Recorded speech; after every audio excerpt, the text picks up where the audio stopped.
Hi. This is an instructional video on how to use PrintABook to generate printer-friendly versions of book text files from Project Gutenberg, complete with the cover image. This Python code automatically parses the text file of a book from the Project Gutenberg collection in order to remove certain elements, such as the table of contents, and formats it such as to be readily printable on 8.5 inches by 11 inches paper, in brochure duplex mode. Please make sure to read the Project Gutenberg license before printing or distributing printed copies of the books. www.gutenberg.org/policy/license.html. The code follows a certain set of rules in order to format the text files, which are only applicable to novels with conventional chapter headings, such as Chapter 1, or 1, with or without the periods. You should therefore inspect the RTF file to ensure that it was formatted adequately before printing. Many formatting elements aren't dealt with, such as footnotes, so it's up to you to make the necessary adjustments to the generated RTF document. However, the code does a good job of taking care of most of the nitty-gritty details for you. The code for cover image generation was optimized on books having at least 100 pages, so you could combine a few shorter books by the same author if you like. The Python code automatically removes any instances of 3 or more spaces within the text file. If certain paragraphs were centered through the inclusion of spaces, that formatting would be lost in the RTF file. However, the code automatically adds tabs at the start of every new paragraph, so the overall text should look nice. Getting started. The instructions below are for Windows operating systems, but the code should run nicely on Linux and Mac OS as well. Step 1. Hold the Shift key while right-clicking in your working folder, and select Open PowerShell window here, to access the PowerShell in your working folder. Then, install NumPy and Pillow, required Python modules to generate the cover image, by entering the following command. Py space, -m space, pip space, install space, numpy space, double hyphen, upgrade space pillow, and you're now ready to use PrintABook. Usage. Step 1. In your working folder, you need to have exactly one of each of the following. A true type font file, .ttf, for the cover text font. When you set up your system, the Baskerville TTF file will be included in your working folder by default. A JPEG image for the cover illustration. For a video on how to generate such a JPEG image, please consult the YouTube link in the description, and a text file for your Project Gutenberg book.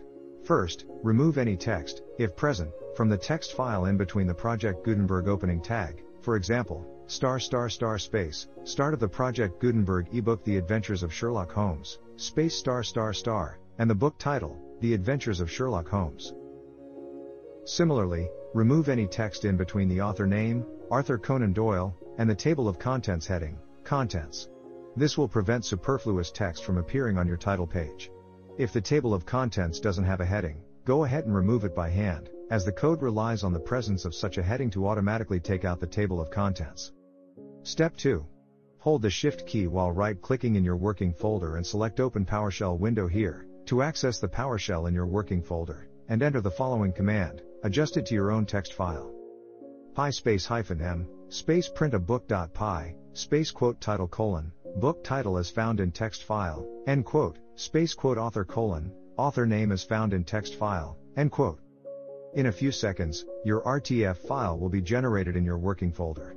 For a list of additional arguments that you can pass in when running the Python code, in order to change the formatting of the RTF document, font size, line spacing, and so on, and cover image, please consult figures 1 to 3 below. Should you just want to print books without worrying about all these details, simply run the code with the default settings, and you will get nice results, allowing you to move on to step 3. Figure 1. The image above lists some of the formatting parameters that can be altered when generating the RTF document. Any measurements may be reported either in inches or centimeters, with or without decimals, but without units. The number of lines doesn't have a unit either. Make sure to include a space in between the different arguments passed in when you run the Python code, and to include the quotes. Figure 2. This figure lists the other formatting parameters that can be altered when generating the RTF document. Once again, simply pass in the number after the colon symbol, without units. In the case of the font, enter the name of the font, for example, font : Arial. For spacing in between paragraphs, measurements are in points, as for the font size. So a spacing of 6 points should be half of the height of a font size of 12. By default, the forward slashes are changed to small caps formatting delimiters. In order to keep the forward slashes unchanged, simply enter keep forward slashes as an additional argument. Figure 3. The image above lists the different formatting parameters that can be altered when generating the cover image. If ever you change the font of the cover text from Baskerville to some other font, the horizontal and vertical text alignment on the spine might be off-center. In order to bring the text to the right by a certain amount of pixels within the spine dark rectangle, simply pass in the number of pixels, without units, after pixels from left cover spine : where a negative value would bring the text to the left. Similarly, the text can be moved up by a certain number of pixels by including the number after pixels from bottom cover spine : where a negative value would bring the text down. In order to center the text on the front cover title box, add the number of pixels after pixels from top cover title box : where a positive value would bring the text down, and a negative value would shift the text up, and pixels from left cover title box : where a positive value would shift the text to the right, and a negative value would bring the text to the left. The cover image may be generated in grayscale tones for printing in black and white. The cover box color would then automatically be set as black and the text color would be light gray. By default, color images are generated, so you would need to pass in the argument grayscale in order to generate a grayscale image. For color images, the color of the boxes is set by default as the complementary color of the darkest color, and then adjusted automatically so that it is dark enough to render the text nicely. The text color is by default the lightest color found in the image. However, both of these may be set as any color of your choice, using either the HTML color names or RGB values. The largest possible title font size on the front cover may be modified by entering the desired font size, in pixels, the default value being 125 pixels, after the cover title font size : argument. Similarly, the largest possible author size on the front cover may be set, by adding the font size after the cover author font size : argument, the default value being 94 pixels in this case. The code will then scale the text down to the largest font size that fits within the front cover box. The same can be done with the spine font size, by entering the desired font size, the default value being 100 pixels, after the spine font size : argument. Finally, the spine text may be customized to include your own text. By default, the spine text contains the initialed author name, with only the last name written in full, followed by an M- and then the book title. To enter your custom spine text, enter it as an additional argument when running the code, preceded by spine text : Step 3. Review the RTF document to correct any formatting elements that weren't covered by the Python code, such as footnotes, and save it either as an ODT file, in LibreOffice, or docx file, in MS Word. Take note of the number of pages in the document, as you will enter this when running the same code once again, in order to allow the code to determine how wide the spine should be for your book. Step 4. You can modify the header in LibreOffice, in order for it to not show up on the title page, and to display the author name on the left pages, and the book title on the right pages, by following the steps illustrated in the figures below. Figure 4. Left-click on the number within the header in order to display the page header blue button. Click on it and then select Format Header. Figure 5. Remove the check marks in the boxes, same content on left and right pages, and same content on first page. Then, delete the number 1 in the title page and move on to page 2. Figure 6. Enter the author name, in caps, after the number, with a 4-space divider in between. Select left alignment to bring the header to the left corner of the page. Move on to page 3. Figure 7. Enter the book title, in caps, before the number, with a 4-space divider in between. Select right alignment to bring the header to the right corner of the page. Step 5. Save your file either as an ODT file, in LibreOffice, or docx file, in MS Word. Step 6. Print your book on your home printer by following the steps shown below. I recommend placing some heavy books on the printed pages, as they may be bowed after printing. You should also consider purchasing a guillotine stack paper cutter to cut your pages in half after printing and to trim the margins once the book is bound, in order to get clean edges. Figure 8. First, select the brochure printing mode. Second, click on the Properties button. Third, select the Print on Both Sides option, and flip on Short Edge. Step 7. Run the Python code once again, this time including the number of pages in the book, so that the code could determine the width of the spine. You can simply press the up arrow in the PowerShell in order to automatically enter the same command as before. You will then add another parameter, the width or thickness of a ream of 500 pages of the paper you will be printing on, as in the example below.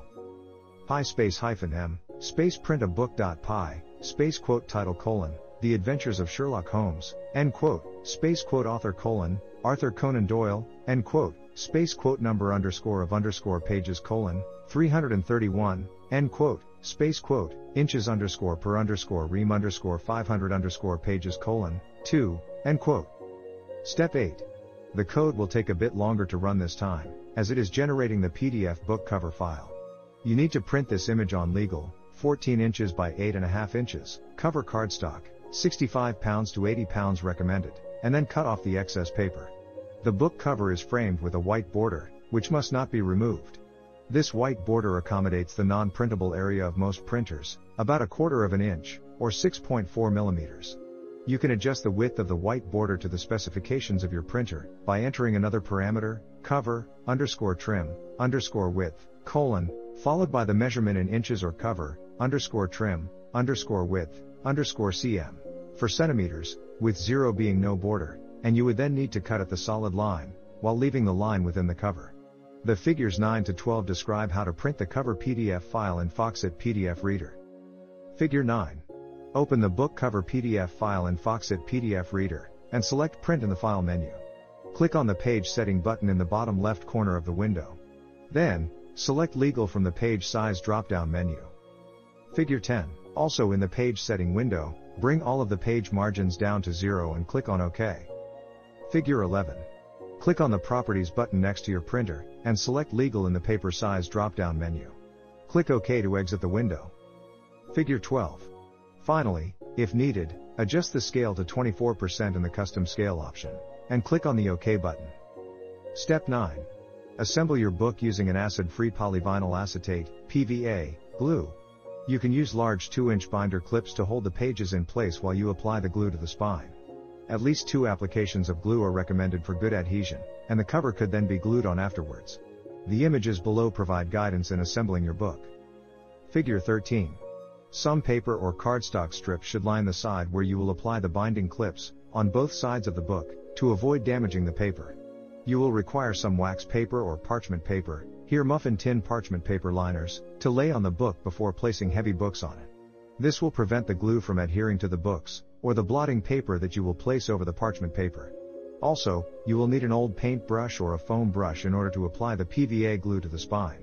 Please make sure to wash the brush with soapy water right after you are done, so that you could use it for more binding projects afterwards. Also, it's a good idea to have a damp cloth available to clean up any spills or glue on your hands while you work. Figure 14. You could optionally sand the spine edges, to give a cleaner look after gluing on the cover. I used some very fine P220 grit sandpaper. Figure 15. When sanding the spine edges, make sure to wear the appropriate personal protective equipment, as it produces some paper dust. Figure 16. In order to increase the surface area exposed to the application of glue, it is recommended to fan out the pages, using a large plastic container as a support. Apply an even layer of PVA glue onto the pages with your brush. When done, turn the book and fan out the spine pages in the other direction, using the same plastic container as a support. Apply some glue the same way and then let the pages stand upright. Press the pages together to encourage good adhesion. Figure 17. Lay the book flat on some blotting paper, with some parchment paper covering both sides of the spine. Figure 18. Place another sheet of blotting paper over the parchment paper, and then lay some heavy books on your binding project. This will allow the book to dry relatively flat, with the moisture from the glue reaching the blotting paper. Figure 19. The image above shows the tools needed to add the cover to your book. Use scissors or other more precise cutting tools to remove the excess cardstock, while leaving the white trim, as shown in the image. There is an extra 1/64 inch, or half a millimeter, of white space where you need to cut along the background, so you don't need to cut too close to the background on the leftover cardstock. A pencil will be used later to figure out where to fold the cover on either side of the spine. A bone folder tool may be useful when folding, but is not strictly necessary. A flat tip paintbrush will help you apply the PVA glue more precisely. Figure 20. Use the pencil to trace the outline of the dark spine rectangle, on the back of the cardstock cover, while holding it up against a light source to see through it. This will enable you to line up the ruler and crease the paper to get the folds on the spine. Figure 21. Lay the ruler about 1/64 to 1/132 of an inch, 0.5 to 1 millimeter, on the outer side of the pencil line, and carefully lift the other side of the cardstock to make a fold on one side of the spine. You can use a bone folder to make the fold crisper afterwards. Figure 22. Be vigilant when folding covers printed with laser toner, which tends to flake off when rubbed. If possible, try to fold right before the edge to avoid scraping the toner, as shown in the next image. Furthermore, I recommend using inkjet printers to print the spines of books with more than around 200 pages, using 20-pound 8.5 inches by 11 inches copy paper, as thicker books will result in the toner on the spine to crack when being opened, thus reducing the legibility of the spine text. When printing book covers with inkjet printers, you would need to apply a sealer to make the cover waterproof, and increase its durability. Figure 23. Here are the results for the first fold. Note that the fold is right before the edge of the spine's dark rectangle. Repeat the procedure for the other fold. Figure 24. This is a good time to place the bound pages in your folded cover and ensure that the sizing is adequate. If you won't be using a guillotine stack page cutter to even out any discrepancies, you might want to print your cover again with some adjustments made to its page width. Simply measure the length of the overhanging bound pages relative to the cover, either in inches or centimeters, in decimal form, and enter that number as an additional parameter, preceded by cover underscore, extra underscore, inches colon or cover underscore, extra underscore, cm colon when running the Python code. For example, if the bound pages are 2 mm longer than the cover on both sides of the book, you would then enter cover underscore, extra underscore, cm colon 0.2 as an additional argument.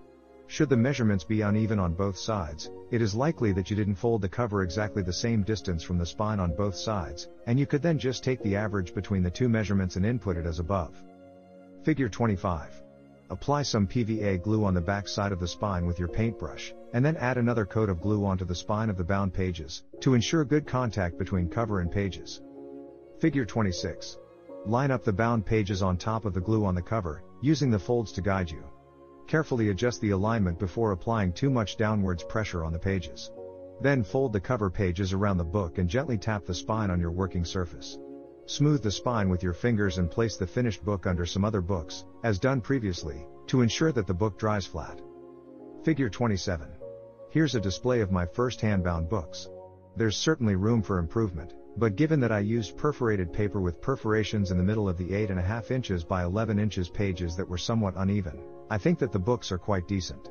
For best results, I would recommend carefully lining up the pages so that the spine is perfectly flat and then trimming the margins using a guillotine stack page cutter, which I didn't have access to, after your project is done. Figure 28. Most importantly, the resulting book reads like, well, a book. And that's it.